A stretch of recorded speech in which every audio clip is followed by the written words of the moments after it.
Buenos días. ¿Está? ¿Sí está? Ah, sí, aquí está. A ver.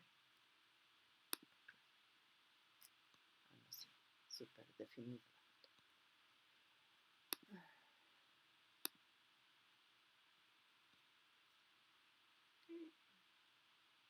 Hasta la próxima.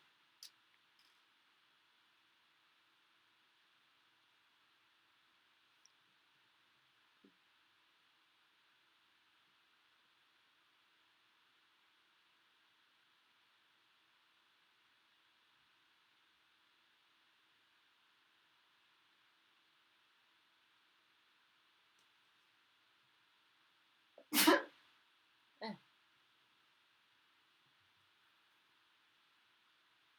Uy, sí, sí.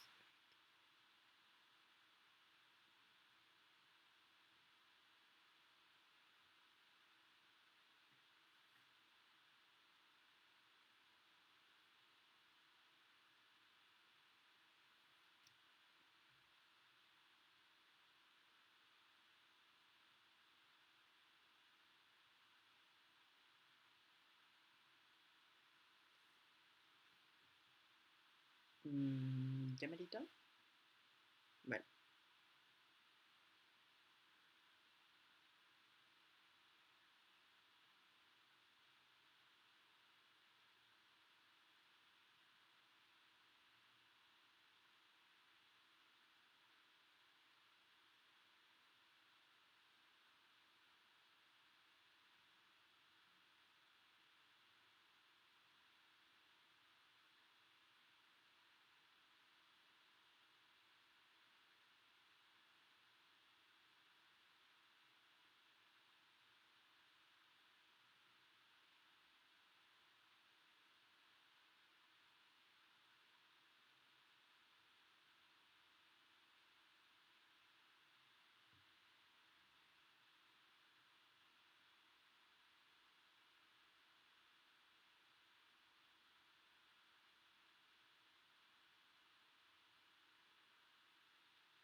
Hola, Jesús.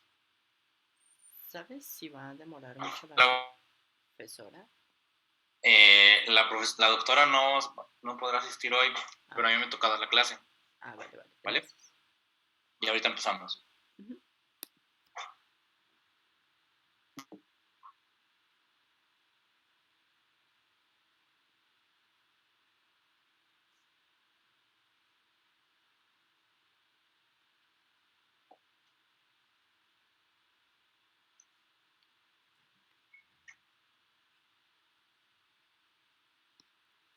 Voy a ir por mi chocolate.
Bueno, yo creo que vamos ya a empezar.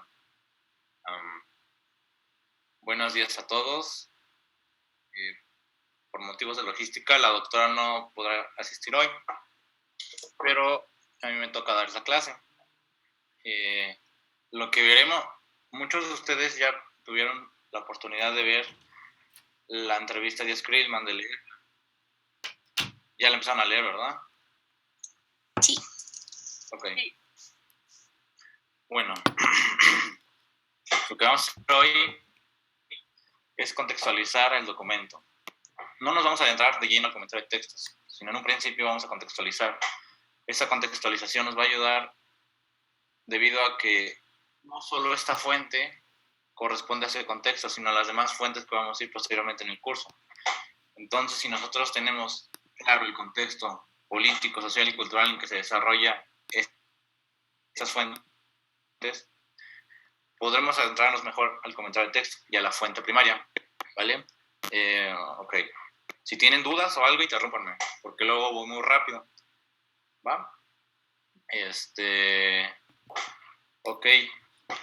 ¿Alguien quiere empezar partiendo en qué contexto se inmiscuye la entrevista de Skrillman? ¿Qué pasa en este momento?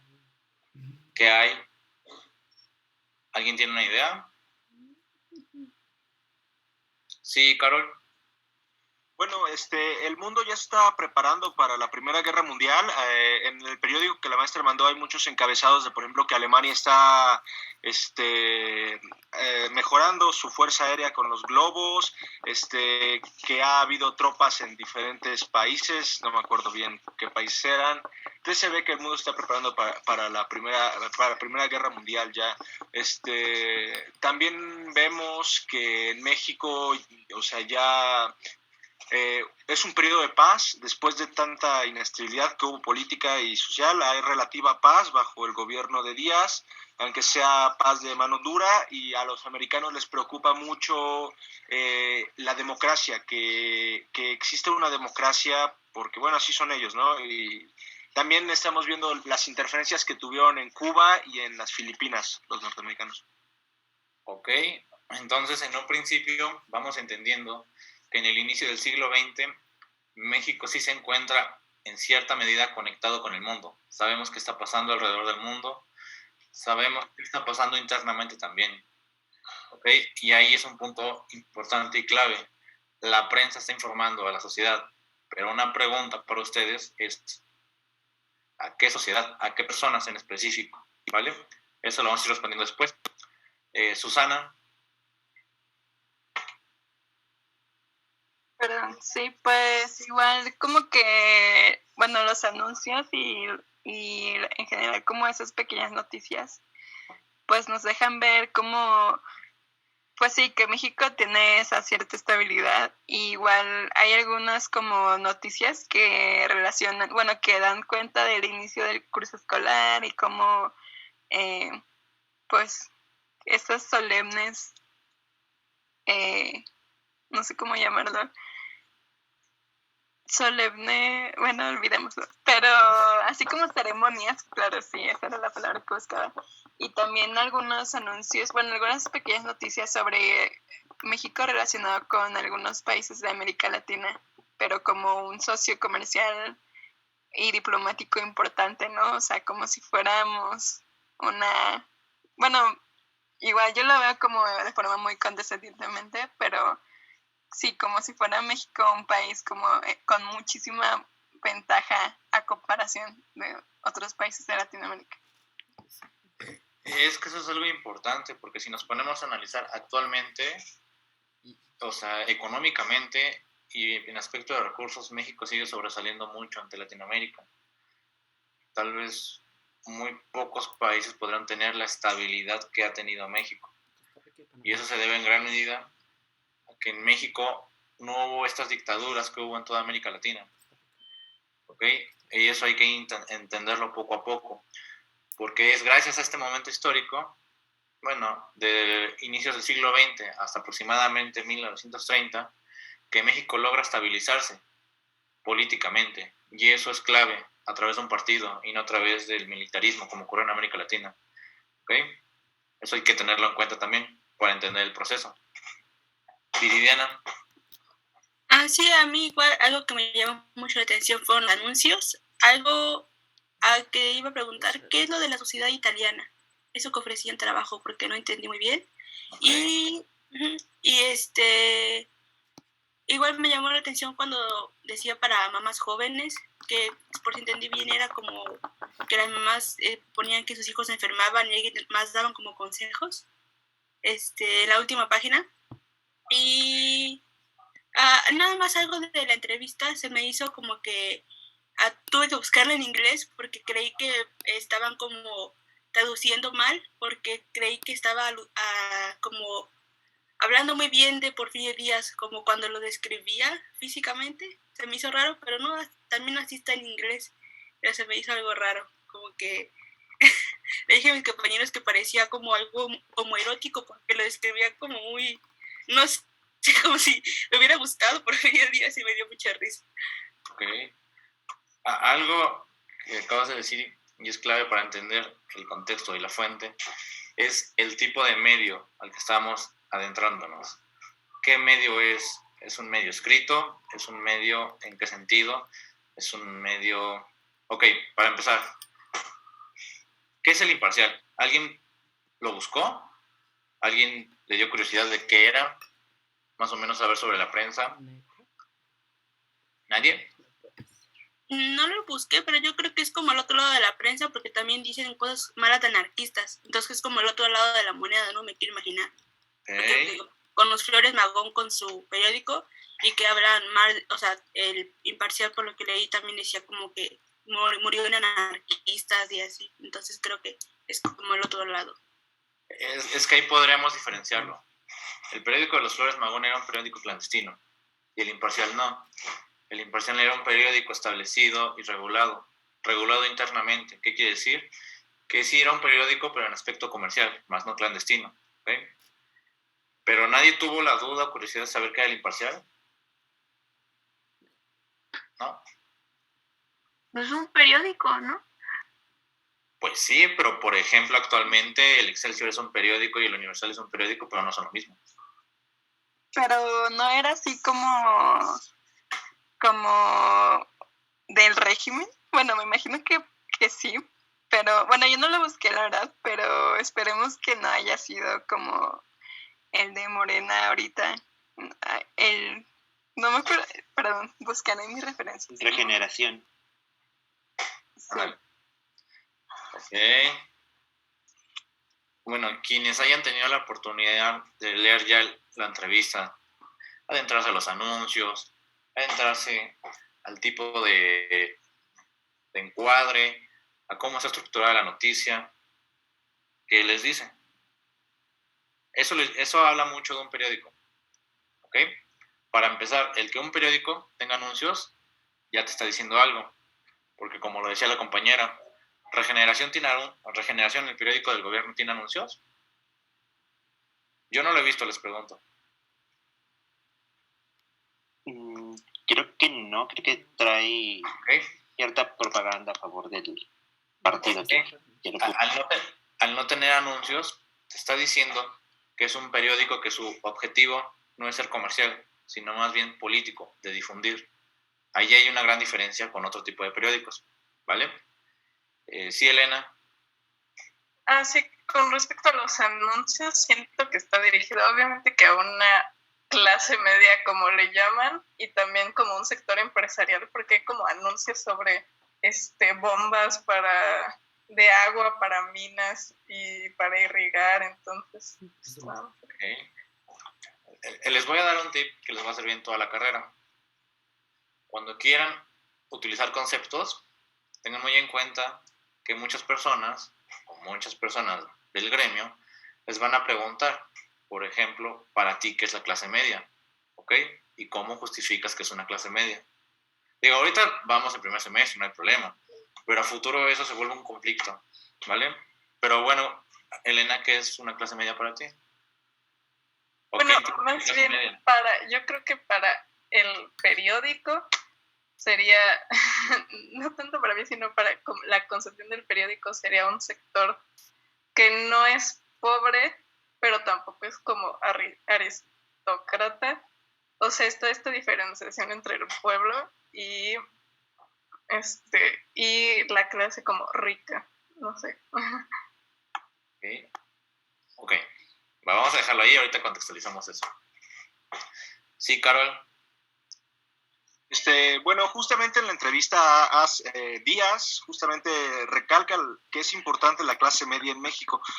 Para él la clase media son los que tienen ganas de trabajar. Dice que los ricos pues ya lo tienen todo, entonces los hijos de los ricos pues no quieren estudiar, no quieren avanzar, y que los pobres simplemente son muy pobres y muy incultos para poder estudiar. Con el surgimiento de una clase, justamente entre las dos, una clase trabajadora, tiene acceso a más estudios, ganas, y es la base de una democracia. Con eso viene la estabilidad.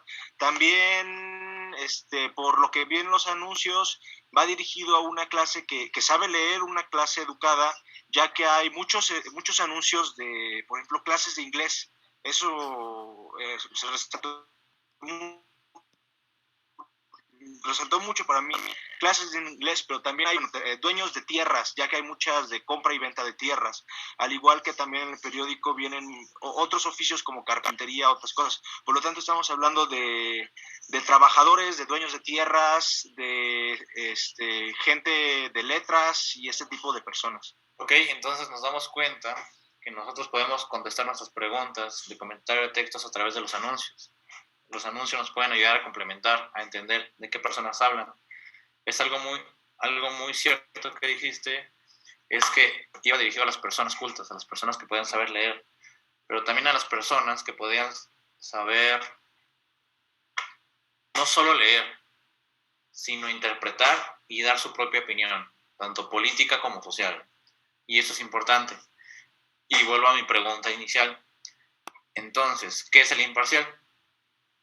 ¿Qué tipo de periódico es?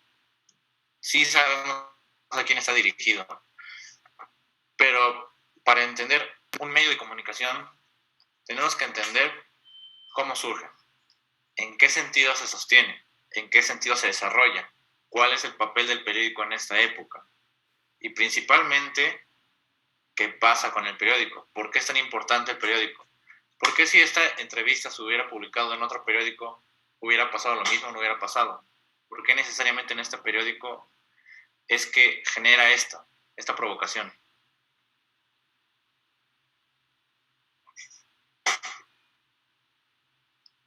¿Nadie? Ok. Bien. Yo, A ver, Susana.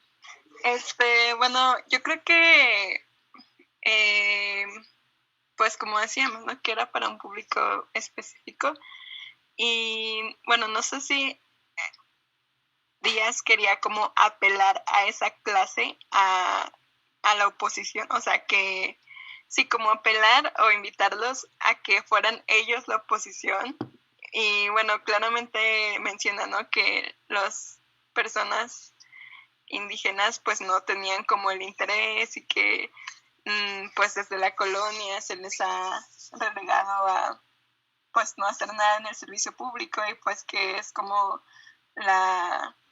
pues sí, como los hijos de la clase media, por así decirlo, que son los que de ahí vienen los mejores servidores públicos. Entonces yo creo que era como una invitación a que fueran ellos quienes se postularan para, pues sí, como para cuando él dice que no, ya no me voy a reelegir, y pues ya es como el momento de que haya una oposición, pues yo creo que era como una invitación a esta clase a hacer la oposición. Y bueno, él también menciona, ¿no? Que si es justo esto, yo los voy a apoyar y como que van a tener mis consejos y todo eso. Entonces yo creo que sí era como una invitación a esa clase a que fueran la oposición que él pues decía que necesitaba.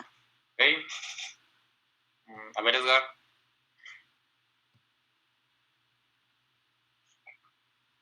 ¿Me escuchó? Sí.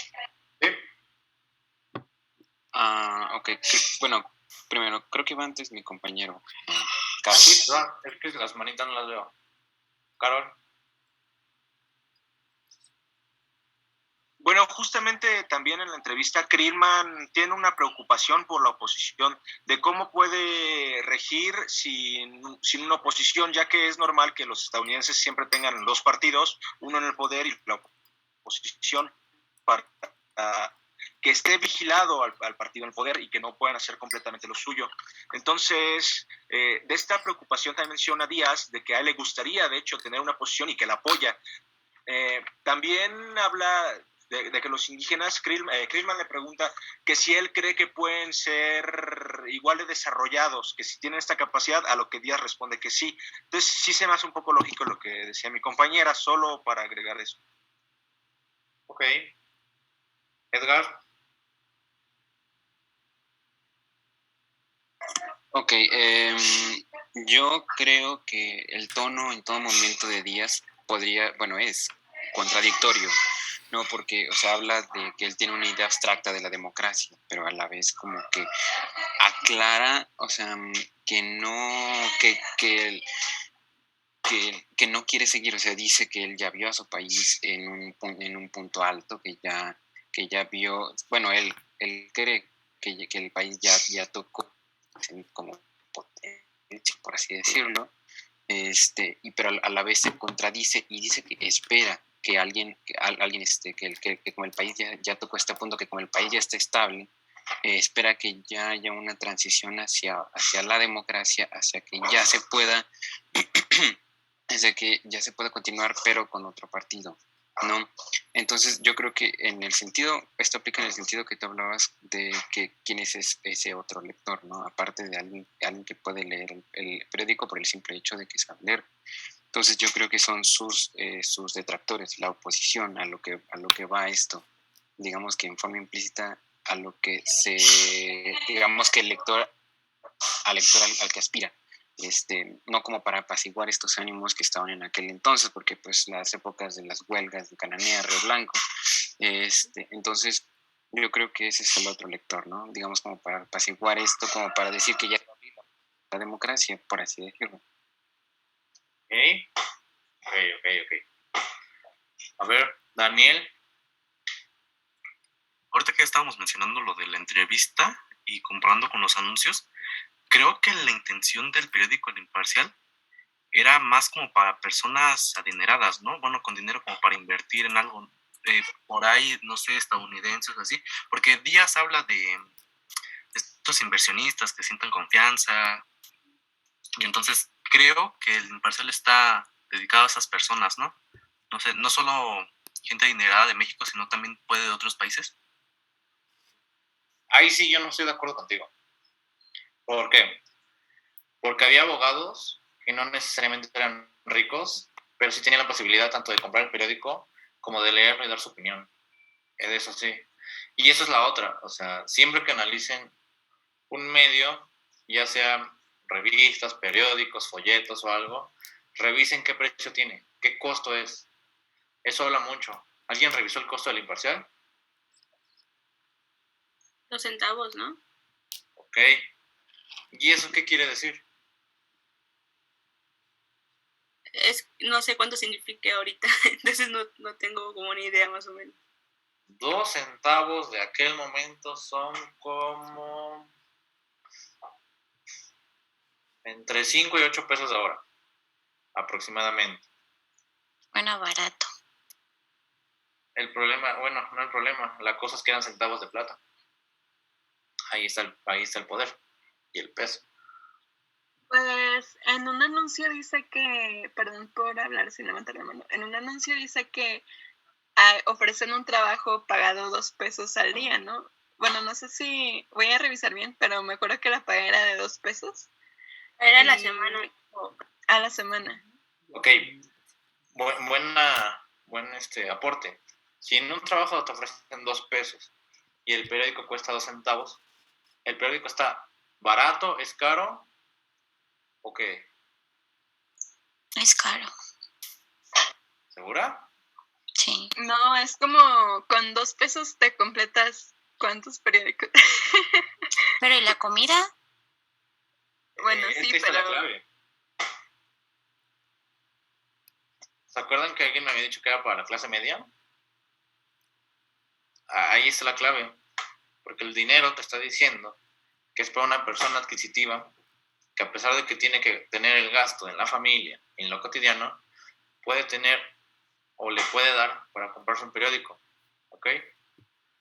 Entonces, si un periódico te cuesta 2 centavos, ¿por qué no cuesta 4 centavos, por ejemplo? ¿Por qué no cuesta 5 centavos? Porque sí hay periódicos en esta época que cuestan eso. Pero ¿por qué el Imparcial cuesta eso? Reflexionemos. Por ejemplo, ustedes cuando van al metro, ven periódicos como El Metro. ¿Cuánto cuesta ese periódico? O El Gráfico. Basta 3 pesos. ¿Y por qué pasa eso? Bueno, yo al menos pienso que es porque pues quería llegar a más gente, ¿no? Se quería hacer esparcido, llegar a más lugares con más personas de diferentes estratos sociales, pues para tener mayor impacto.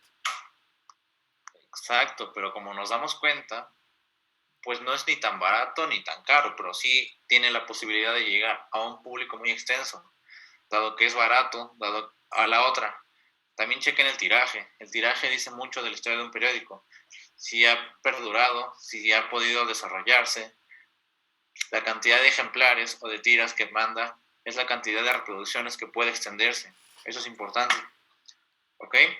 Entonces, viendo estos detalles, nos damos cuenta que El Imparcial es un periódico sustentable. Es un periódico que no necesariamente depende de los subsidios del gobierno, para empezar. Es un periódico que se sustenta con los anuncios. ¿Qué tipo de anuncios? Ustedes ya lo están detectando, ya lo están diciendo. Es un periódico, a su vez, que hace crítica hacia el gobierno, pero a su vez reafirma cosas del gobierno. Y aquí es algo muy curioso y peculiar. Es un periódico que juega, que internamente dentro del periódico las personas dan su postura, y esas posturas van para ciertos sectores. Estos ciertos sectores pueden ser radicales o conservadores, dependiendo de su postura política e ideológica. Pero dentro del periódico se está viendo un debate, ¿ok? Y por eso quería contextualizar con ustedes. Dentro del Imparcial, aproximadamente llevaban 10 o 15 años habiendo un debate político en torno a la figura del día de su régimen, ¿ok? Dentro de ese debate exponían grandes personas. Por decir algo, no tengo los nombres, pero de las personas que estaban golpeando a Díaz, ahí se publicaban sus artículos, ¿ok? O sus perspectivas, pero también de las personas que eran a favor de Díaz. Por eso tal vez, y esa manera de hipótesis, tal vez por eso El Imparcial y la entrevista de Díaz Krillman en ese momento pegó tanto, porque ya tenía una historia de debate, ¿ok? Entonces, entendamos el periódico. ¿Era acorde al régimen o no? Por una parte. Por la otra. Y es algo que tal vez la próxima clase veamos con la doctora. No quiero adentrarme tanto que me trae el texto. Pero no se vayan con la idea de que Díaz estaba abierto a la apertura, que la intención de esa entrevista fue la apertura democrática. No se dejen ir con eso, porque tomen en cuenta algo, que la entrevista que les estoy enseñando, que apareció en El Imparcial, es una entrevista editada. ¿Qué quiere decir esto? Que los propios editores del Imparcial cortaron las partes que ellos querían publicar. A su vez, en la edición hicieron su propia entrevista y su propia interpretación. Eso es algo muy importante, porque no sabemos si al hacer eso, la idea de la entrevista y el contexto de la entrevista se machiversó, ¿ok? No se dejen ir con eso. Si tienen la oportunidad de leer la entrevista original en inglés, háganlo. Les va a dar muchas respuestas. Sí, Carol. Bueno, yo sí me entré al periódico, a la revista y leí la entrevista original en inglés. Porque tengo conocimientos del inglés. Pero también cabe notar que la entrevista original va muy enfocada hacia Estados Unidos, las preocupaciones que tiene Estados Unidos. Y también se ve cómo Díaz sabe responderle muy bien, sabe muy bien el contexto que está pasando en Estados Unidos y que los americanos quieren escuchar. Les da lo que quieren escuchar. También se ve que que Díaz es muy maquiavélico, por así decirlo. Él sabe que el fin justifica los medios y él no teme usar cualquier medio para llegar a su fin.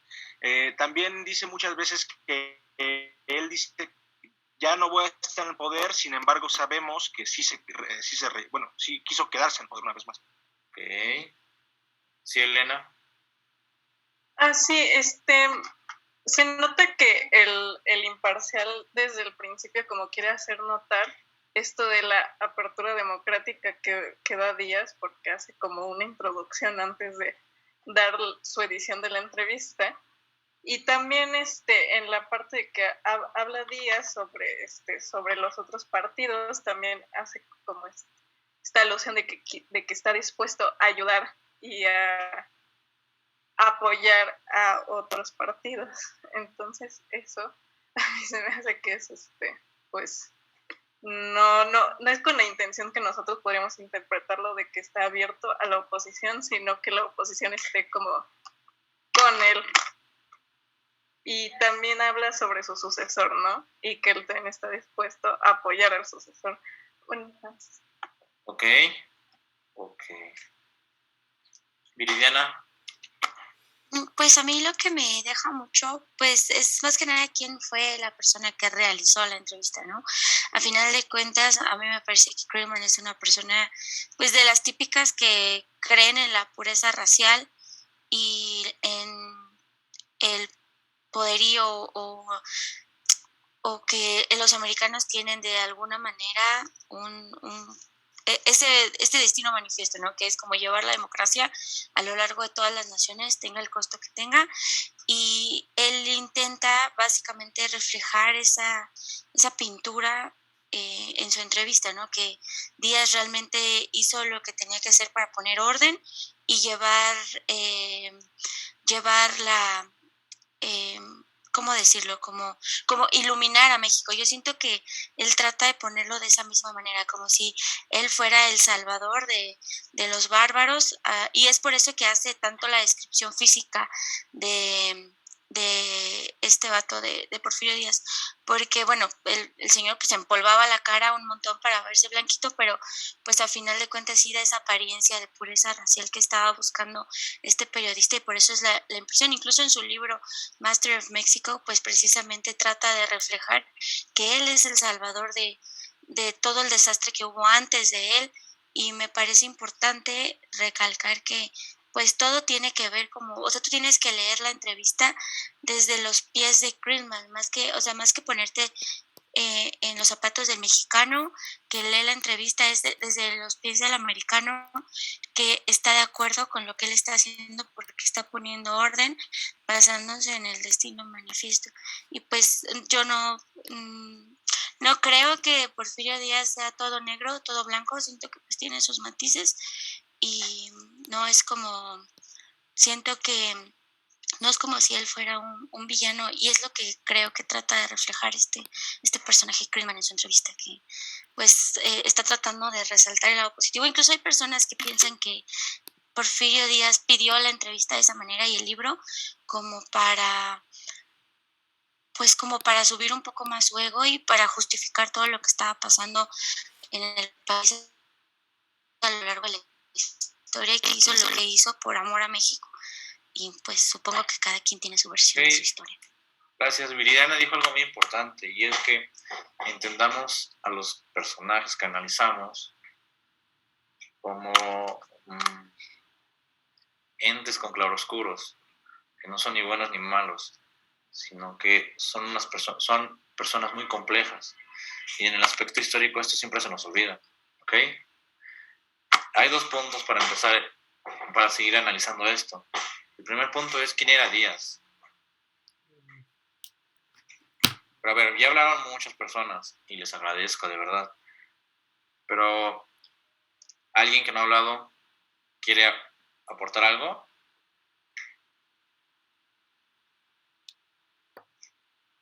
Ok. Yo otra vez, no es cierto. Sí, si quieres, adelante. Pues es que yo he leído bastante de Porfirio Díaz. Bueno, no bastante, así que digas, güey, ya soy su fan, ¿no? pero pues a mí, por lo que he leído, pues él fue un soldado y fue un soldado juarista que de hecho empezó su campaña con no reelección. O sea, es como muy curioso, ¿no? Porque él empezó precisamente divulgando esta democracia de que no debía quedarse una persona en el poder más de lo que debía, según. Yo también soy de la idea de que Juárez no es un héroe nacional, me parece que tiene también sus matices y yo siento, por ejemplo, que Juárez dejó el poder porque se murió. Si no, pues él también, la historia le hubiera dado tal vez otro, pues igual le hubiera sido otro villano, quién sabe, no sabemos, pero siento que Juárez dejó el poder porque pues falleció y siento que Díaz tenía también esa idea, la idea de que una persona no debía estar en el poder más de lo que debía porque se corrompe, pero al final de cuentas pues se corrompió. Él era un soldado que luchó en las guerras de reforma, a final de cuentas trató de ser, es chistoso porque fue una persona que cometió varias cosas, bueno, pues raras, ¿no? Se casó con su sobrina, pero a la vez de las estaciones del tren que puso, mi novio es de Oaxaca, entonces me cuenta que hay una estación donde pues estaba su querida y ahí justamente puso una estación para ir a visitarla. Pues qué romántico, ¿no? Así te traigo flores y una estación del metro para venir, del tren, perdón, para venir a verte. Entonces siento que sí tenía como su parte, pues su parte humana, ¿no? Que era pues amó muchísimo a la persona con la que estuvo hasta que falleció, tuvo sus queridas como buen mexicano macho. Entonces siento que hay que enterarnos un poquito más de quién era, por qué era tan afrancesado, por qué trató de dejar de ser el indio mixteco y empezó a tratar de portarse como una persona de alcurnia, pues de dónde viene, ¿no? ¿Qué es lo que le afectó a él personalmente el estar como soldado y luego como político y el cambio? O sea, son esos matices precisamente que hay que ver antes de leer esta entrevista para saber por qué es que se comporta como se comporta. Ok, que no les sorprenda que los grandes villanos históricos tienen su lado romántico. Al igual que como lo hizo Porfirio Díaz, también Agustín de Iturbide lo hizo. Cuando entró a la Ciudad de México, el camino que iban a recorrer triunfal, él lo recibió para pasar a ver a su amante, la Güera Rodríguez. Entonces esto es muy común y no se les sorprenda tanto. Si analizan Ay, mucho, pero es que la Güera Rodríguez fue un personaje bien importante, oye, gracias a él como que ella fue la que le metió la idea de hacer el pacto con Guerrero, entonces creo que sí se lo merecía. Pero también la Güera Rodríguez tiene sus cosas. Como todos. Ese no es otro tema. Pero bueno, ahora sí, Marco. Era lo mismo que dijo mi compañera Viridiana. ¿Lo de los amores? No, más bien que acerca de cómo se fue corrompiendo, pero que también a pesar de que muchos lo marcamos como uno de los grandes villanos en algunos casos, o según lo que me tocó con algunos profesores que lo marcaban así, a pesar de todo él fue el que ahora sí que logró o ayudó a conectar a varios puntos del país, como lo dijo mi compañera, por medio del tren que se había instalado acá. Que ahí vean cómo nos dejamos llevar con las cosas que nos han dicho pero no hemos comprobado. ¿Ustedes saben cuál fue el gobierno que más invirtió en las vías férreas de aquel momento? No, fue Díaz.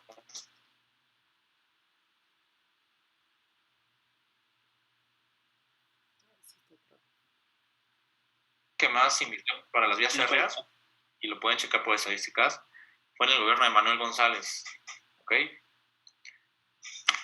Y puso el cimiento para dónde iban a ir los caminos.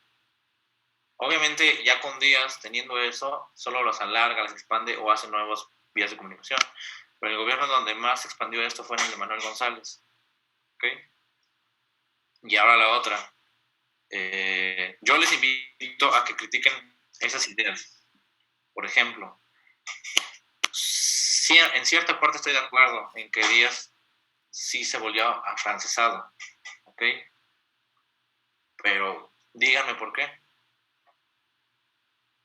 ¿Cuáles son sus pruebas para decir esto? ¿O cuál es el sustento en que lo dicen? Porque yo al igual que ustedes crecí con eso. Pero si nos ponemos críticos,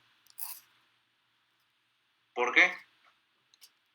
Para empezar. Y ahora lo otro. Ustedes, bueno, hace un rato creo que fue Viridiana quien mencionó a Juárez. ¿Quién hizo a Juárez héroe nacional? El gobierno.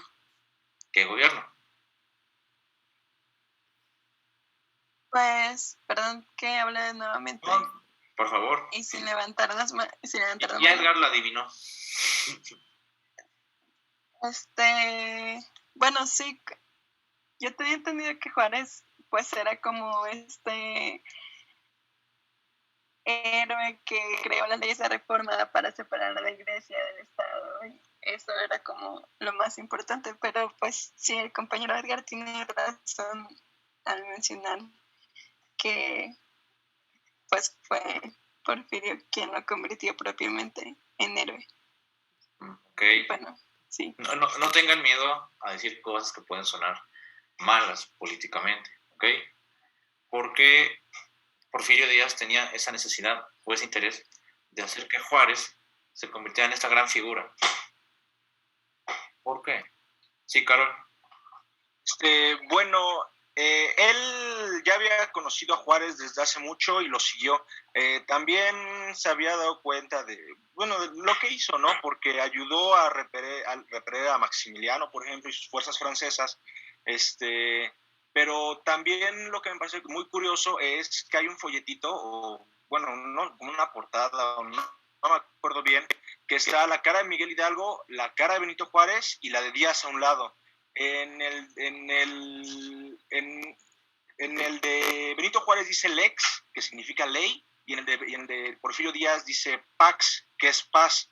Entonces está viendo como que Benito Juárez trajo las leyes, pero que él trajo la paz, haciendo que justamente que Benito Juárez puso los cimientos para el Estado mexicano, justo como Miguel Hidalgo, padre de la independencia, lo hizo anteriormente a él. Entonces, cuando hace esto, está dando a entender de que para él Benito Juárez es el padre de lo que se conoce como el México moderno. Aparte, es bien sabido que Díaz era parte de estos liberales que seguían a Juárez. Sin embargo, cuando entra al poder, una de las críticas que tiene es que Juárez es justamente un civil, no un militar. Al ser Díaz un militar, él peleó con los franceses, entonces él tiene más derecho a gobernar que un civil. Ok. ¿No les parece que al hacer esto, bueno, ¿por qué en el gobierno de Díaz sí ya me dijeron cosas que son importantes? Esta intención de saber que Juárez fue la persona que constituyó el aspecto legal, ¿ok? Y todo eso. ¿Cuál es la intención de Díaz con esto? ¿Cuál es la intención de Díaz de llegar al poder y resaltar la figura de Juárez, puesto que años antes había peleado con él? Inclusive había sido uno de sus principales opositores. ¿En qué cambió esto? Y es que, quiero hacer esto para poder entender todo este proceso hasta la entrevista de Krillman, para que veamos el mecanismo que tiene Díaz. Ajá, por una parte legitimar, sí. ¿Y qué más? Bueno, también trajo estabilidad con esto, una unión nacional, un sentido de unidad. Ve a todos los mexicanos como mexicanos, no importa si estaban del lado del suyo o del lado de Juárez, sino al momento de estos principios del siglo XX, también los movimientos nacionalistas se vuelven muy populares. Y es importante para las naciones tener un poder consolidado, una unidad nacional para evitar justamente desmoronarse. La palabra clave en esto es continuidad, ¿ok? Continuidad en el aspecto político, continuidad en el aspecto ideológico y la construcción de un sentido de identidad. Y eso entiéndalo. ¿Por qué pasó la intervención extranjera?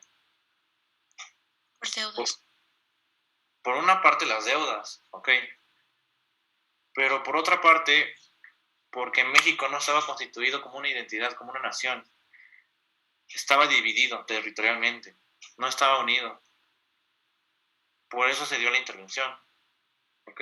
Porque si México hubiera estado dividido en todas sus milicias, hubiera podido, pues mínimo sí, alargar el tema de la intervención, no caer como cayeron. Por ejemplo, cuando fue la intervención francesa, ¿qué milicias estaban? Se construyeron a la par, por ejemplo, las milicias de Puebla, las de Oaxaca. No hay un sentido de identidad. Y esos días lo entendió tanto al estar dentro del combate, tanto al estar en la política. Y es algo que Juárez empezaba a construir. Eso trata de rescatar él, por una parte. Por la otra, cuando Díaz llega al poder, lo que hace él que es coactar a los enemigos, ¿ok? ¿Qué hizo con Lerdo de Tejada? Por ejemplo, ¿alguien sabe? Era uno de sus principales opositores cuando Juárez se murió. ¿No? A Lerdo de Tejada lo exilian. Así es. Y por otra parte, uno de los principales opositores era Romero Rubio. ¿Qué hace con él? Lo mandan, ¿no?, a Europa para consolidar relaciones. ¿Y qué más? Lo mete a la cárcel, ¿no? También. No, hace algo muy típico de México, del siglo XX. ¿Lo desaparece? No, se casa con su hija. Oh. Y hace lazos políticos. ¿Ok? ¿Se dan cuenta cómo Díaz, exacto, está coactando todo? Está haciendo un gobierno estable, está quitando enemigos y aparte está haciendo lazos políticos y económicos con las gentes adineradas. Al hacer eso, ¿qué hace? Al hacer lazos, vamos a suponer, yo no tengo dinero, ¿ok? Pero empiezo a hacer lazos con gente de alcurnia, con gente política que me puede dar poder, que me puede dar sustento. Y al hacer eso, ¿qué entonces empiezo a hacer yo? Me convierto en una persona de la élite, ¿ok? Dejo de ser un simple soldado de la milicia, un general, para a través de eso ser una persona de la élite, ¿ok? Una persona que puede entablar, platicar y convivir con estas grandes casas o estos grandes terratenientes, ¿vale? Y al hacer eso, México en aquel momento se controlaba por cacicazgos, ¿ok? Por estos viejos caudillos, por estos viejos caciques. Al hacer eso empieza a controlarlos, empiezan a tener esta especie de te doy favores, me debes un favor. Al hacer eso empieza a haber estabilidad en el país y crecimiento. Con eso es que se puede lograr, por ejemplo, la construcción de las vías férreas por territorios que no había podido pasar, por ejemplo, Manuel González, ¿ok? Y no había podido pasar porque pasaba por una hacienda en donde estaba el lago y el terrateniente no daba permiso, o no cedía sus tierras al terrateniente, pero pasaba la vía férrea, por ejemplo. Al tener estabilidad el país, México empieza a crecer, México se empieza a sostener económicamente. Al tener economía, México puede dar exportaciones y recibir importaciones, ¿ok? Al hacer esto también puede empezar a hacer lazos comerciales con diferentes países, norte, sur principalmente.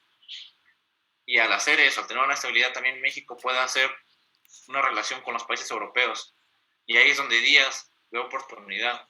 Y una oportunidad de crecer socialmente a la ciudad, ¿ok? De crecer estas urbes, de hacer una urbe al estilo europeo, lo que se le dice una urbe afrancesada. ¿Por qué afrancesado? ¿Por qué Francia específicamente? ¿Alguien tiene una idea?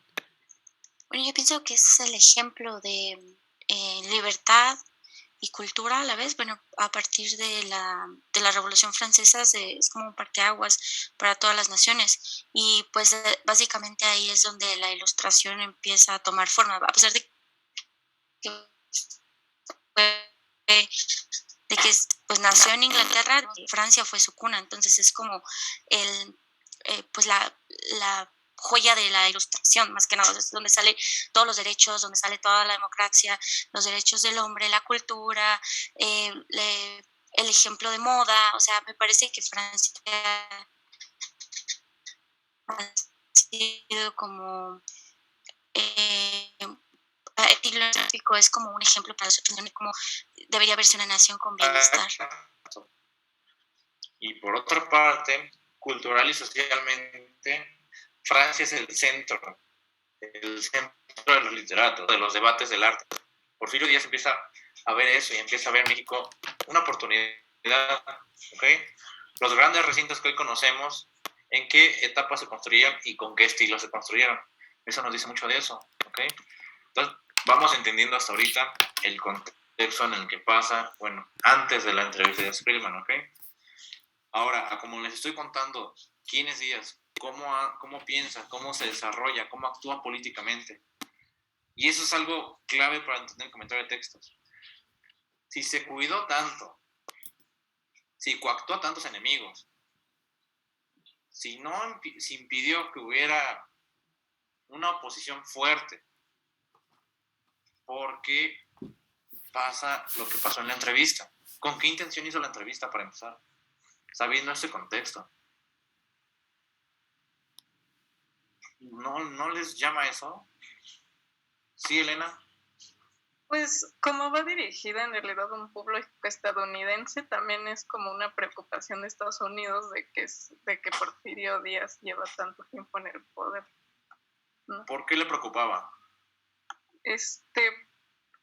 Pues porque no es porque según yo Estados Unidos durante todo este conflicto, durante el porfiriato, pues estaba no está estable, entonces pues no podría establecer como la doctrina Monroe en este momento. Okay. O no sé si me estoy equivocando. No, vas bien, de hecho vas bien. Inclusive creo que Carroll fue el que había dicho que los anuncios y partes de la prensa hablaban de la Primera Guerra Mundial, ¿ok? Y eso nos está diciendo algo. Estados Unidos busca tener una estabilidad con su vecino, por si llega a pasar algo, para empezar. Y la otra, ¿cuántos años tenías, Díaz, al momento de la entrevista? 78. No sé, yo les pregunto. Sí, me parece que sí. Bueno, ya era grande, sí se había dado a entender que ya era grande. Y justamente, bueno, lo que iba a comentar es que quería ver a futuro. Ya él estaba consciente de que iba a morir y quería dejar su legado asegurado. Quería ver que esté asegurado. Muchos, por ejemplo, políticos y sobre todo dictadores, tienden a cometer el error de pensar que son inmortales. Díaz, por otra parte, yo creo que sí vio esto y trató, dentro de lo que para él parecía correcto, asegurar un legado, como él decía, una transición entre la aristocracia que hizo para llegar al fin de la democracia. Lo dice en la entrevista de Díaz Krillman, que él hizo todo lo que hizo para que una democracia fuerte pudiera crecer en México, pero que él no iba a dejar al lado todo esto, él iba a ser la guía y todo esto, iba a moldearla, él iba a moldear la democracia porque era su deber. Quería ser otro Plutarco Elías Calles. Difiero, pero te la puedo comprar ahorita. Pero una buena pregunta. ¿Había oposición en México? No, bueno, sí, no. O sea, legal. Exacto, o sea, sí había oposición porque pues había gente que se oponía al régimen como tal, pero pues no estaba como tan ahorita, ¿no? O sea, no se ve tanto como ahorita, que pues sí se ve súper marcada, los de derecha, los de izquierda y los que no saben para dónde. En ese tiempo no se veía ese. Ok, a ver, vamos contextualizando por años. ¿Ustedes de qué momento dicen que empieza a haber oposición? ¿O de qué momento estamos hablando?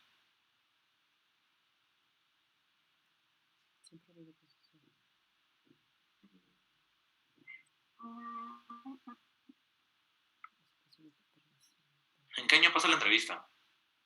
1908. Ok. ¿Y en 1900 había oposición? Pues así como tal, ¿no? Alejandro. Pues, bueno, yo creo, me puedo estar equivocando, la verdad, porque no tengo ahorita exactamente las fechas, pero porque no estoy ahorita seguro de en qué año fue lo que es la primera internacional, de lo que viene siendo todo esto de los comunistas y así. había metido a las como pláticas estas que se aventaba el Paquito Taibo y otros cuantos otros videos que se centraban en esto de la historia de la izquierda en México. Entonces, por lo que recuerdo, le digo, me puedo estar equivocando en fechas porque no las tengo presentes en este momento, pero sí recuerdo exactamente que se menciona que cuando es la primera internacional, había mexicanos en la primera internacional, pero esos mexicanos no querían venir a México porque sabían que era un peligro para ellos venir acá y traer lo que se estaba planteando con las ideas de ese entonces del comunismo. Así que lo que más fácil se les hace es mandar a un hindú y a un griego. Ahorita busco los nombres de estos dos, que son los principales fundadores del movimiento de izquierda dentro de México, y al llegar acá empiezan a hacer sus influencias, empiezan a mover, y un poco después aparecen ya los Flores Magón, que en un inicio son liberales, porque al inicio el movimiento de oposición en México son liberales, más no de izquierda, que es muy diferente. Las personas suelen confundirlo, pero los liberales son más aproximados a lo que hoy en día conocemos como derecha, y los comunistas te planteaban pues otro de los derechos del obrero, esas cosas que pues, se venían manejando. En cambio, el liberal era todo esto de lo que venía proponiendo Benito Juárez, que para el momento de Porfirio Díaz, si no me equivoco más o menos, si bien se seguían manteniendo ciertas cosas como lo de el apoyo de extranjeros, ya no era de la misma forma en que se había planteado desde un inicio. Por eso le digo que estos datos que le estoy diciendo pueden sonar muy escuetos, porque la verdad no tengo ahorita presente las cosas, pero déjenme en un momento, busco más o menos una forma de sostener más este argumento. Ok, te esperamos.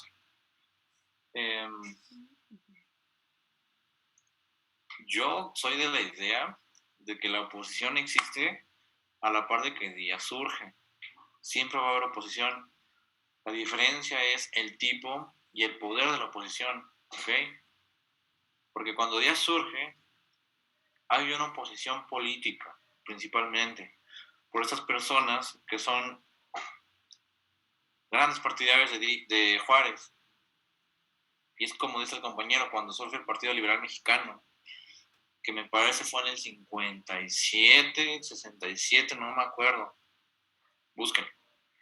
Por otra parte, y Lerdo, como lo habías mencionado, también es un principal opositor.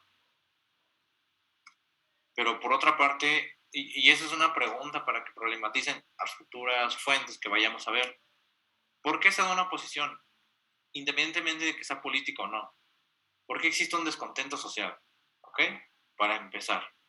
¿Qué pasa si se supone que están avanzando las líneas de comunicación? Económicamente estamos siendo estables. Tenemos importaciones y exportaciones. Está fluyendo el dinero en cierta medida. La ciudad se está modernizando. ¿Por qué existe una oposición? ¿Y en qué medida la oposición se puede entender? ¿La oposición es por sectores? ¿Es global? Bueno, ¿es de toda la nación? ¿O en qué medida? Sí, Alejandro. Pues según yo tengo entendido, una oposición política nace para, bueno, ahorita en la democracia, en ese entonces no era la democracia, pero una oposición política nace para responder a todas las necesidades de cada individuo. Por eso hay muchas personas que, por ejemplo, yo tengo mis necesidades y me voy con mi partido político. Hay alguien más que tiene sus propias necesidades y saca su partido político, y por ejemplo, si durante el tiempo de Porfirio Díaz no se estaban cumpliendo las necesidades, lo que una persona quería, pues pudo haber dicho, no, ¿saben qué? Voy a crear mi propio partido político, y así nace una oposición directa, porque hay ciertas, ¿cómo se dice? Se me fue la palabra. Hay cosas que un gobierno como tal, en su plan de gobierno, las marca y las está haciendo, pero que al resto del sector público puede que no le guste, al resto del sector político, a todas las personas, y esto surge que se vayan creando posiciones, que se vayan creando respuestas. Ándale, lo que está diciendo Balán, el conflicto de intereses. ¿En qué aspecto? ¿En qué aspecto el conflicto de intereses?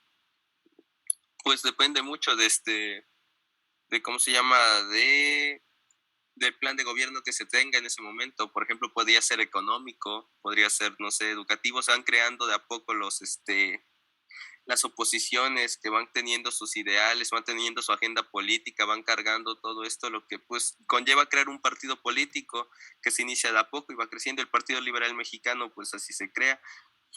Y le comento, tengo este dato, no me lo puedo sacar de la cabeza, de que cuando llega la primera internacional aquí a nivel global y ya empiezan a hacer esto de que empiezan a mandar gente por todo el mundo, al llegar aquí se encuentran con el Partido Liberal, se ponen de acuerdo porque ambos no están consiguiendo sus intereses y al final el Partido Liberal termina cambiando de ser pues completamente liberal a algo un poco más de izquierda, ahora sí de la izquierda que estamos conociendo.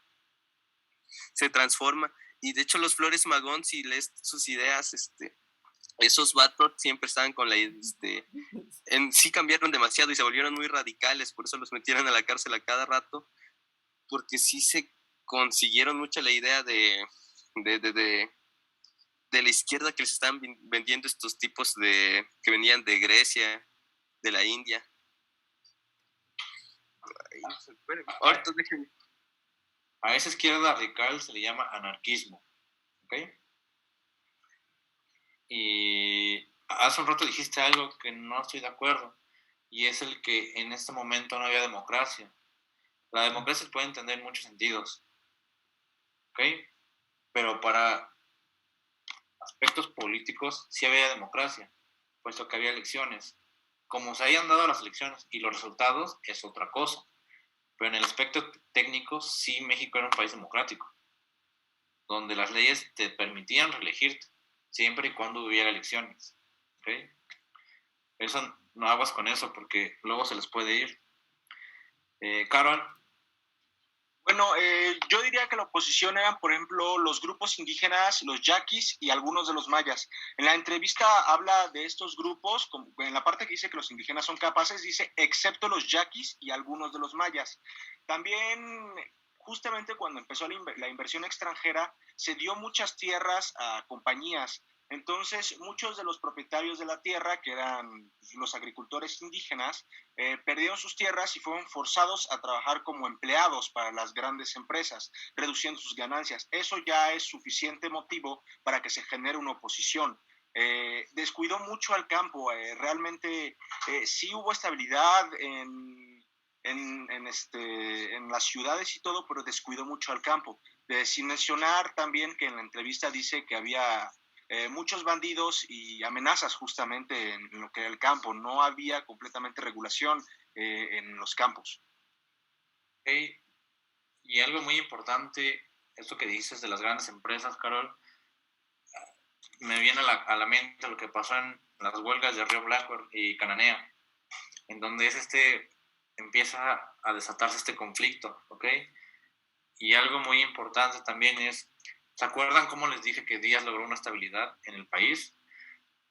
Empezó a cooptar a estos grandes líderes populares de ciertas regiones, ¿ok? Tanto en el norte como en el sur, en el este y en el oeste. Al empezar a ver este descontento, por ejemplo, en Morelos. En Morelos el problema fue por la tierra, y el problema fue que no se respetaban los títulos de propiedad que venían desde la colonia, ¿ok? Y algo que dijo Carol muy importante es que se descuidó la tierra, y ahí es donde empieza un descontento. ¿Y qué es lo que pasa? Empiezan a buscar una figura a quien seguir, una figura a quien les responda, quien los pueda guiar a combatir su tierra, la tierra por la que ellos crecieron y la que ellos trabajan, ¿ok? Entonces lo que Díaz no se da cuenta es que empieza a aflojar estos hilos que tuvo atados tantos años. Permite que empiecen a surgir estas figuras populares. Por ejemplo, en el norte. En el norte, en cierta parte sí son bandoleros, pero en otra parte es esta élite de personas que se empiezan a preocupar por la política, cosa que en varias décadas no tenían la necesidad, y ahora sí comienzan a preocuparse por esta intención de reorganizar el gobierno, y no nacional, sino internamente, de sus poblados. Y al hacer eso empiezan a darse cuenta de que la gente tiene mucho descontento de ciertas partes, tanto laborales como sociales. Y eso es clave para entender la entrevista. ¿Vale? Sí, Viridiana. Pues yo lo que siento, y corríjame si estoy mal, pero yo siento que la oposición ha estado, pues, desde que estaba el bando de los conservadores y los liberales, pero a mi parecer lo que hizo Porfirio Díaz fue manejarlo de una manera un poco más inteligente, porque yo lo que siento es que Díaz trató de complacer de cierta manera a los conservadores de ese entonces, que eran los que manejaban el capital del país. Y siento que si Díaz pudo permanecer tanto tiempo en el poder fue porque recibió el apoyo de estas personas que tenían el capital. Es por eso que se hizo tanto descontento social, porque pues precisamente les dio a ellos títulos de, bueno, política, y bueno, les dio puestos políticos, les dio tierras, o sea, como para mantenerlos contentos, porque incluso Maximiliano, que traía ideas, bueno, que fue traído por los conservadores, traía las mismas ideas liberales que Juárez, que me parece que pues si leemos un poquito de las leyes de reforma, fueron hechas por Tejada, Iglesias y Juárez, y en cierta manera Maximiliano las apoyaba. Y si lo quitaron o si perdió, en parte fue porque todo el capital de los conservadores fue retirado. Y cuando se le retiraron las tropas francesas, pues ya no hubo un ejército que lo respaldara como en un principio.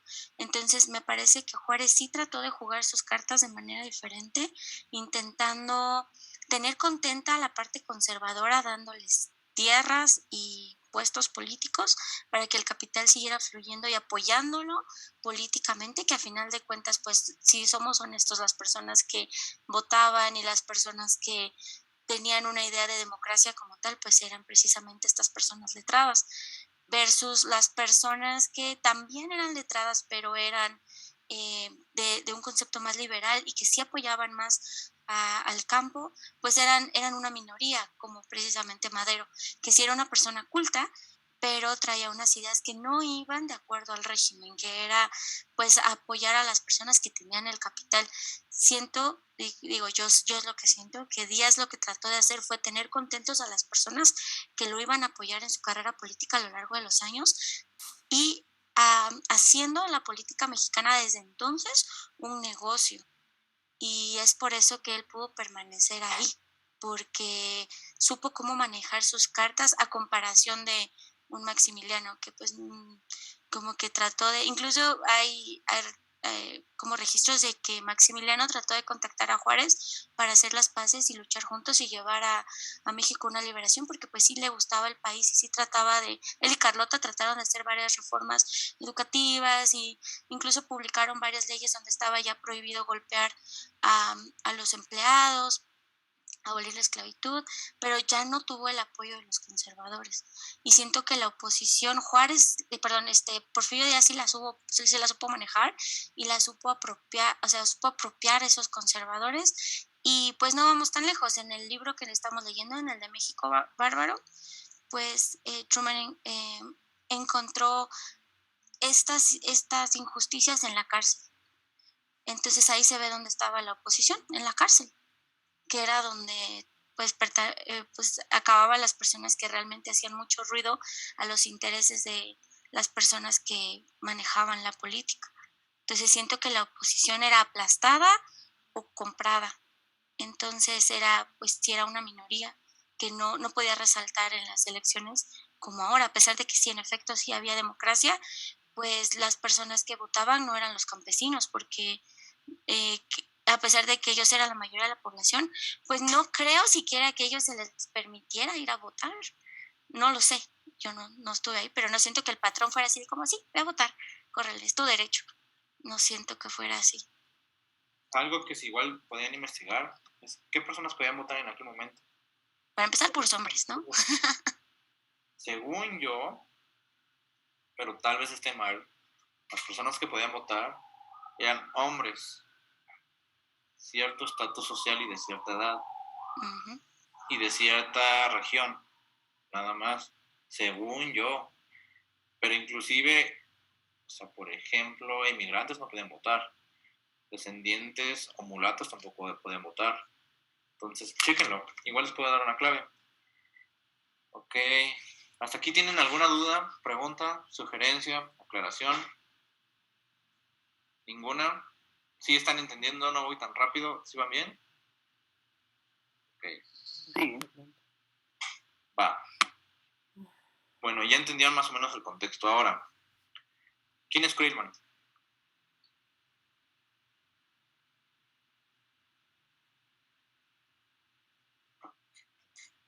Un periodista americano. Ok, sí, pero ¿qué más? O sea, ¿qué hace? ¿Qué hizo? ¿Por qué Krillman es tan importante en esta historia? Tú como Díaz no le das una entrevista a cualquier reportero, ¿no crees? Y menos americano.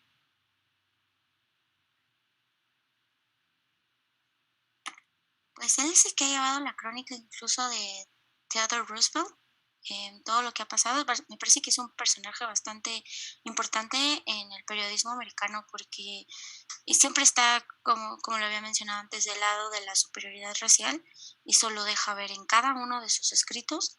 Y pues pero a la vez es una persona que sí ensalza esa parte americana de pues lo que ahora ya vemos, ¿no? Bueno, pues con lo que pasa en el momento, pero sí es una persona que siempre está del lado de la democracia aplastante y, bueno, a mí me parece que es una democracia que no es para todos. ¿Qué es una democracia aplastante? Pues que es como, pues, yo creo que tienes que ser un país libre sí o sí, sin tener en contexto qué es lo que, o sea, porque eso es lo que si nos vamos a la entrevista como tal, y una de las razones por las cuales se les da a Estados Unidos, para empezar, es porque Estados Unidos es un aliado táctico en toda esta liberación de México. Se le debe muchísimo porque ellos fueron los que financiaron el ejército para que Juárez pudiera hacer la guerra contra Maximiliano. Entonces es importante, es un aliado muy importante, a excepción de, bueno, versus ¿por qué no se le dio una entrevista a Inglaterra? ¿Por qué no a Francia? ¿Por qué no a otros países que igual tienen bastante opinión a nivel mundial? Pues porque Estados Unidos, aparte de que es nuestro vecino, es un aliado comercial, y creo que Krillman entiende que la democracia y el orden, sobre todo, se tiene que llevar. Me parece que si leemos un poquito, creo que él es de la idea de que las personas de color blanco, de piel blanca, tienen derecho a poner orden, y lo expresa al hacer menos a la raza indígena, sin ponerse a ver qué es la fuerza de trabajo. Él no lo ve así, sino es como, siento que lo ve como los blancos ponen el orden, y es un país en el que él está, bueno, Porfirio Díaz está haciendo lo que tiene que hacer, punto. Pero con esa concepción, yo siendo Krillman, no le daba una entrevista a Díaz. Yo no lo entrevistaría. ¿Tú sí?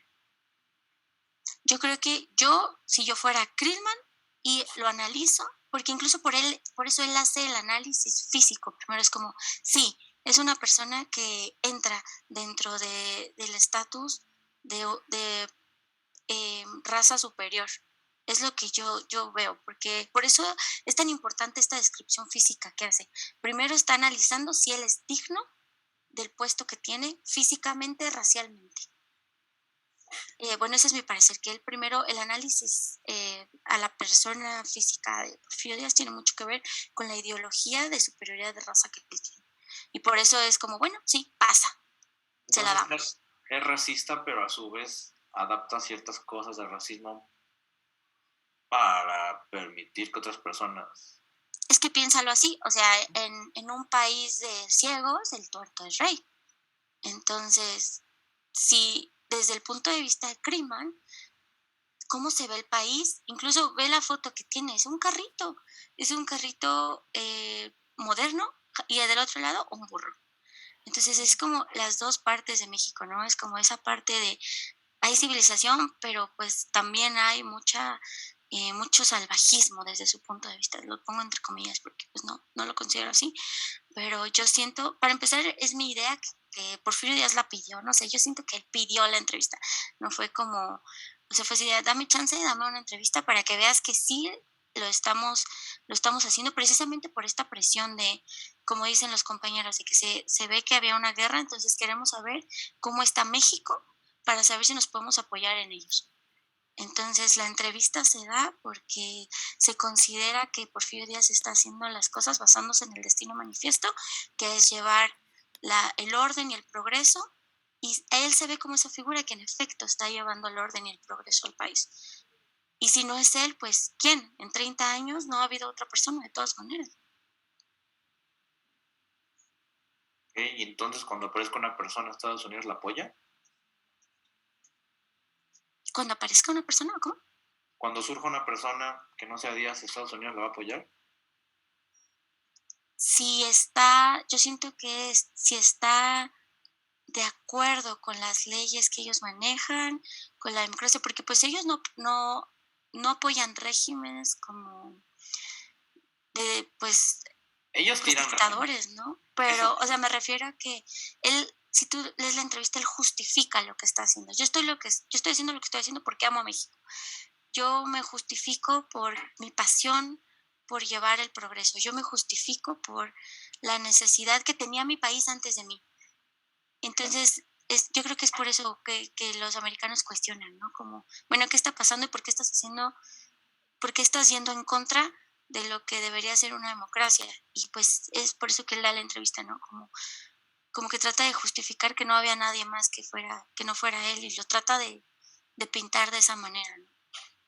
Ok, mira, si quieres, guarda este argumento. Sí. Porque este argumento te vas a dar cuenta de que muchas de estas cosas se caen cuando es la escena trágica. ¿Ok?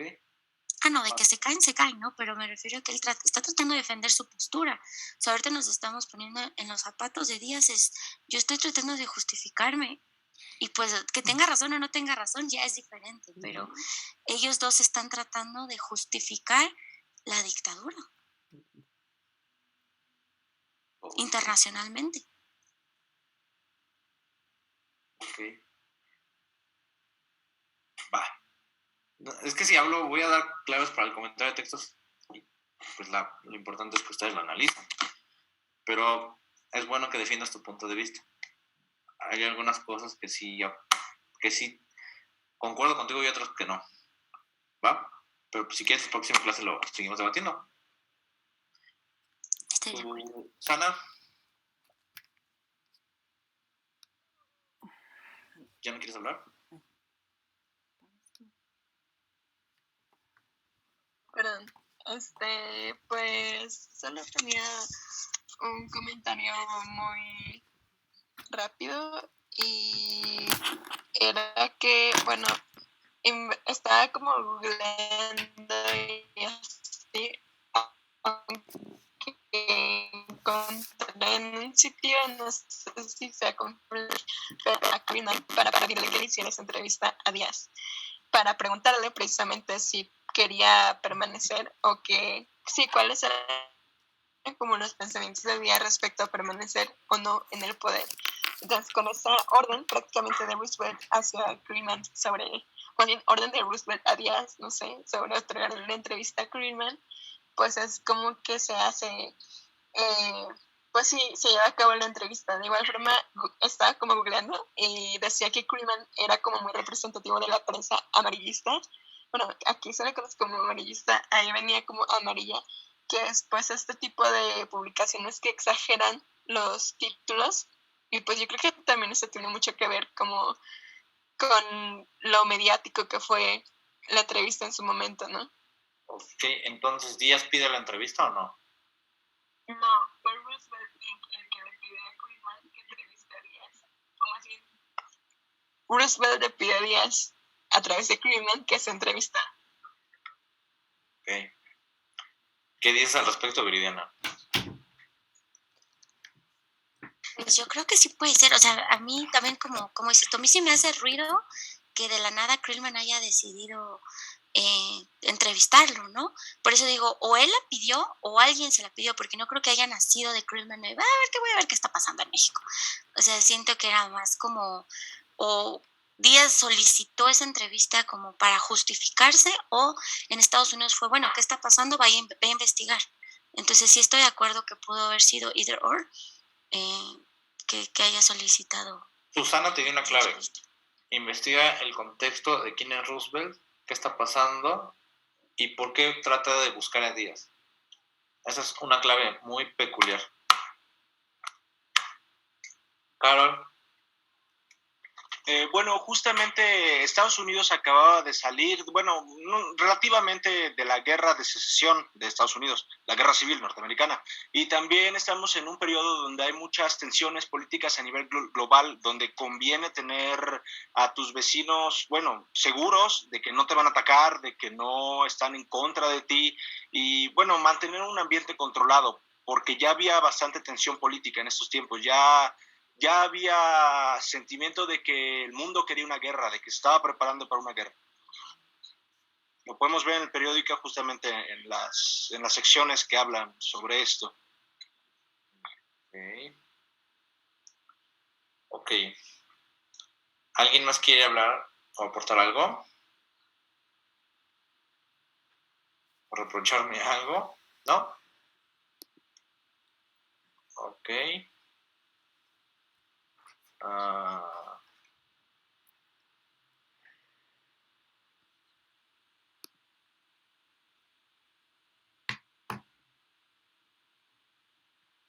Ok, perdón, José, no te había visto tu manita. Dime.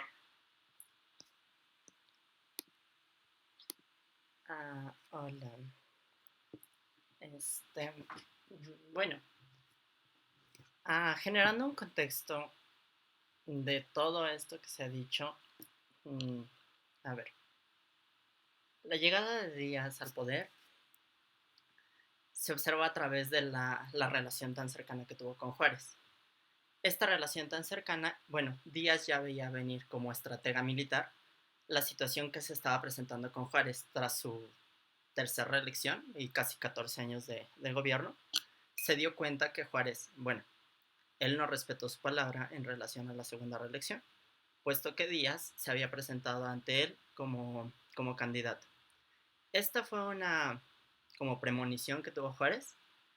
Después de ello, pues se asentó lo del respeto a la Constitución, vino Manuel a gobernar, y después Juárez, Díaz se dio cuenta que no, pues que lo más fácil era que él gobernara. Como estratega militar es posible, o como analista empresarial, es posible ver que lo más fácil es tener todo controlado. Si uno tiene todo controlado desde sus aliados como sus enemigos, es posible generar el cambio que uno desee. Cuando uno tiene estos controles, es decir, puede ser la generación del pánico a través de una manera sistematizada, sin embargo, deseada por la persona, como por ejemplo los grupos tan llamados de porros, en los cuales pues el mismo dueño o el mismo líder genera estos grupos de choque. ¿Cuál es el objetivo? Generar grupos de choque controlados para que esto no influya en su situación. De igual manera, Díaz realizaba esas como que ideas controladas o situaciones controladas en las cuales pues básicamente no tenía nada que perder. Ahora, en relación al periódico, este periódico, como bien lo dijiste, está controlado por el Estado. Es decir, gracias al Estado está en su existencia. Recordamos que... ¿Sí me escucho? ¿Me escucho trabado? No, te escuchas bien. Ok. Recordemos que el Estado controló los medios de comunicación hasta finales de los 70 con Televisa. Y la situación del 68. Entonces, al tener los medios tan controlados, el Estado determinaba qué es lo que sí se podía publicar o bajo qué riendas. Ahora, aunado a ello,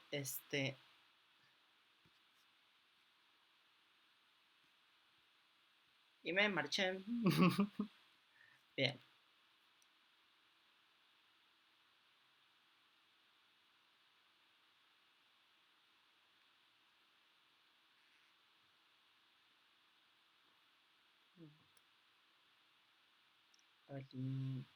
Creo que se fue, ¿verdad? Sí. ¿Ya regresaste, José? Sí. No sé qué pasa. Bueno, es que me parecía que Deja abro la puerta, es que ando muy lejos del modem. Ok. Perdón. Bueno. Entonces, los medios están controlados por el Estado. Aunado a ello, Díaz Creelman, hasta donde tengo entendido básicamente toda su vida, es como analista o como investigador, fue patrocinada por el Estado republicano. Es decir, relativamente lo que se encontraba con Juárez. No hay que irnos hasta Roosevelt, sino el anterior Mackenzie, no recuerdo el nombre, empieza con MC, bueno, el apellido.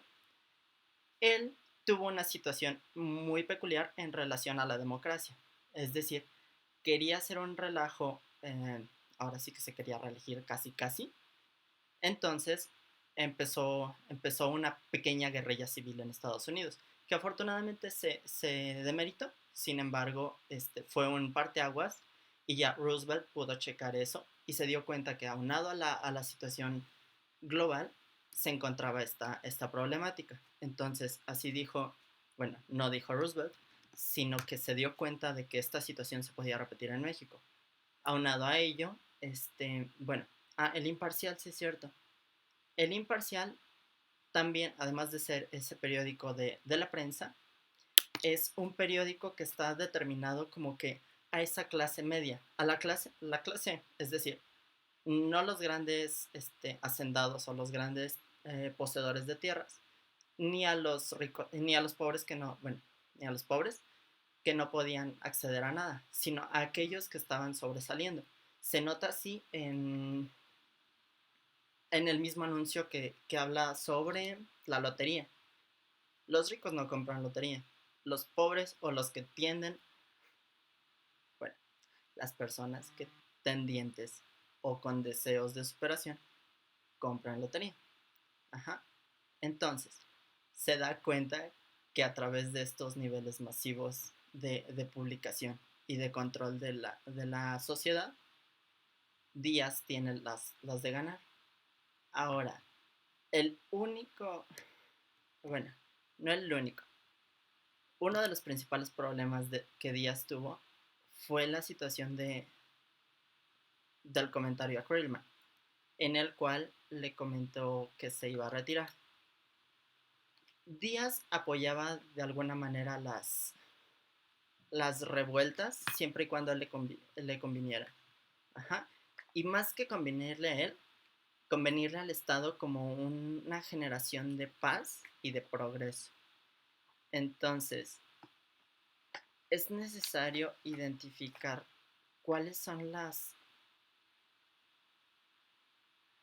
posiciones tras las cuales deseamos ver a Díaz, puesto que, como tal, Creelman tuvo la única situación de que fue mandado por los republicanos, por Roosevelt, y tras esas situaciones a grandes rasgos. Y en el entorno interno, pues Díaz simplemente quería apaciguar todas las situaciones que se presentaban en relación a dicho entorno, es decir, a toda la fluctuación que estaba habiendo desde Latinoamérica con la generación de las posibles ganancias de ingresos a partir de la idea del canal de Panamá e inclusive el canal que se acababa de inaugurar de Suez. Entonces, ese era el objetivo de Díaz, generar un progreso que tal vez le permitiese reelegirse. Y ya, hasta aquí mi reporte, Joaquín. Ok, reelegirse o lograr una estabilidad dentro de él, hasta donde le llegue la vida, tal vez. Ujú. Ajá. Bueno, hasta donde tengo entendido, no quería como tal quedarse por siempre en el poder, no quería quedarse por siempre en la presidencia, más sí en el poder. Qué maquiavélico. No, Pero bueno, sí. así. Por eso digo que quería ser otro generalísimo, llevando pues las riendas de la política detrás. Ok. Carol. Bueno, tampoco podemos olvidar los intereses económicos que Estados Unidos tenía sobre México. Para lograr sus objetivos económicos, estabilidad era necesaria. Si ven las rutas que expandió con los ferrocarriles, por ejemplo, fueron rutas hacia Estados Unidos. Porfirio Díaz tenía este énfasis de inversión extranjera, sobre todo con los norteamericanos y con algunas potencias europeas. Los americanos están más cerca y bueno, necesitan controlar su inversión, tienen mucho dinero puesto en México para este tiempo. Entonces es importante que México tenga estabilidad para ellos, no perder su inversión, no perder su dinero y pues, apoyar a su gente. Roosevelt quisiera idealmente apoyar a Díaz porque vio estabilidad, vio crecimiento económico, que este crecimiento económico ayuda a los norteamericanos, les beneficia. México es un país con muchos recursos naturales que no han podido ser explotados durante mucho tiempo, justamente porque México se ha encontrado una estabilidad, una guerra constante entre ellos. Entonces, al momento de crear esta estabilidad, estos recursos son accesibles y Estados Unidos está en su mero juego capitalista y quiere principalmente el petróleo, ¿no? Por decir alguno. Edgar.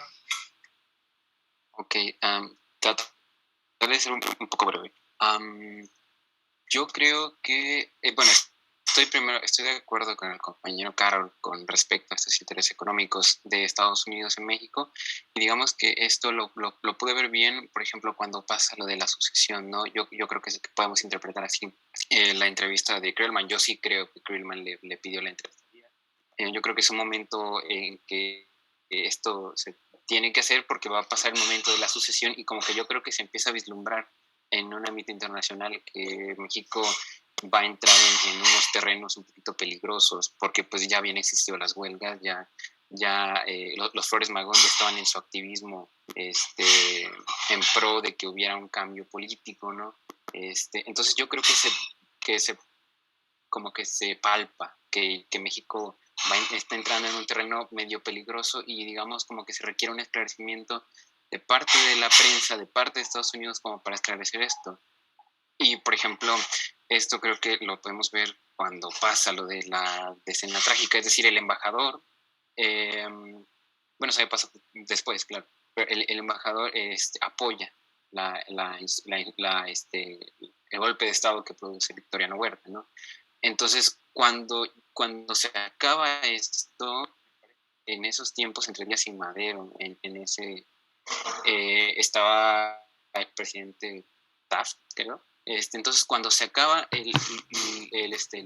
su presidencia, llega el siguiente presidente, no recuerdo su nombre, la verdad, no recuerdo quién es, pero ya no hay esta conveniencia de seguir apoyando a Huerta, porque finalmente Huerta representa la insurrección por ser un golpe de Estado, o sea, no está legitimado. Entonces yo creo que sí interviene directamente los intereses primero en la entrevista, como primero, y ya digamos como para formular el plan que tiene Estados Unidos y la relación que tiene con la entrevista. Y también otra cosa que decían sobre la oposición, yo no creo que haya habido durante el porfiriato y durante la pequeña presidencia de Manuel González, como tal una oposición. Digamos que incluso he visto que la oposición venía desde sus propios amigos o conocidos de Díaz, que eran pues los científicos, intelectuales, gente de dinero, que querían acceder, ¿no? Como Ives Limantur, que en determinado momento quiso acceder a la presidencia, pero no pudo, digámoslo así. Y creo que también en la entrevista Díaz se asume como alguien que sabe, que tiene el poder, que sabe cómo manejar las cosas, él se asume como alguien que tiene claro todo esto, porque creo que ahí puntualiza que algo así de que estando fuera en Cuernavaca, algo así, no puede, hubo un problema económico, pues cuando él se tuvo que ausentar porque está enfermo, se tuvo que ir a Cuernavaca y hubo un problema. Entonces yo creo que se asimila a sí mismo como alguien quien tiene las riendas. Y bueno, ya otra cosa que decía, no creo que dijo, creo que compañero Alejandro, sobre los Flores Magón y un contacto con el comunismo, ¿no? Y yo creo que, bueno, en sí eso no fue algo algo de las épocas de Díaz, ¿no? Fue ya después cuando pasó lo de Madero, que incluso me parece que Ricardo Flores Magón hizo una comuna en el estado de Baja California, ¿no? Como en un intento de una utopía, tanto en una idea comunista y anarquista. Entonces, pues, en ese sentido yo creo que no hay una verdadera oposición durante todo el porfiriato, sino ya hasta después, cuando viene la asociación y cuando vienen estos movimientos. Okay. Hay que tener algo muy claro, que lo que pasa con los Magón es algo más anarquista, más que comunismo y socialismo, ¿ok? Eso para empezar. Por otra parte, sí tienes mucha razón en la oposición, pero algo que Díaz le molesta, por decirlo de alguna manera, es no esta oposición armada, sino esta oposición política, estos golpes que se dan a través de la prensa, a través de la opinión pública, a través de las pláticas entre intelectuales. Eso es lo que le molesta, esa es la oposición que le da miedo, porque sabe que si eso se llega a traspasar a la sociedad, a la gente común, y lo entienden y lo siguen a estos personajes, se va a desatar todo esto. Ese es mi punto al que quiero llegar a la oposición, ¿vale? ¿Alguien más quiere decir algo? Si no, ya para ir cerrando. ¿No? Ok. Mi intención con esto era provocarlos, ¿ok? Provocar un debate, provocarlos, hacerles preguntas, para que ustedes mismos se replanteen al ver la fuente primaria, por una parte. Por otra parte, mi intención también es dejarles dudas, dejarles cuestionamientos, dejarles inquietudes que puedan ayudarles a desarrollar pues su ensayo, su comentario de textos. Y también para complementarlos en el contexto, para ahorrarles un poco el trabajo de estar buscando, para más o menos guiarlos un poquito, ¿vale? Espero les haya podido ayudar. Si no, también me pueden decir que no y les puedo ayudar a complementar lo que se les falte. Pero es eso, ¿vale? Espero, igual si tienen dudas o algo, la siguiente clase ya con la doctora también podemos complementar los dos, ¿ok? ¿Nadie quiere agregar algo más? ¿Preguntar algo más? ¿No? Okay. Bueno, pues damos por concluida la clase de hoy, ¿vale? Los vemos el jueves. Igual si traigan sus dudas del comentario, ahora sí ya en específico, del comentario tal cual, porque ya vamos a proceder a analizar el comentario de textos, ¿vale? Profe, yo tengo dudas.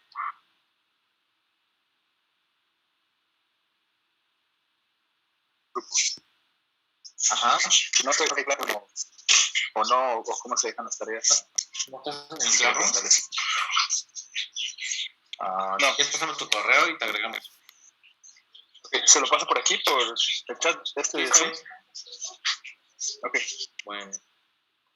¿Alguien más tiene otra duda? ¿O agregar algún comentario? Aunque no sea de la clase. ¿No? No, gracias. Sí. Bueno. Pues que les vaya bien, ¿vale? Los veo el jueves. Adiós. Hasta luego. Hasta luego. Muchas gracias. Muchas gracias. Hasta luego. Muchas gracias. Hasta luego.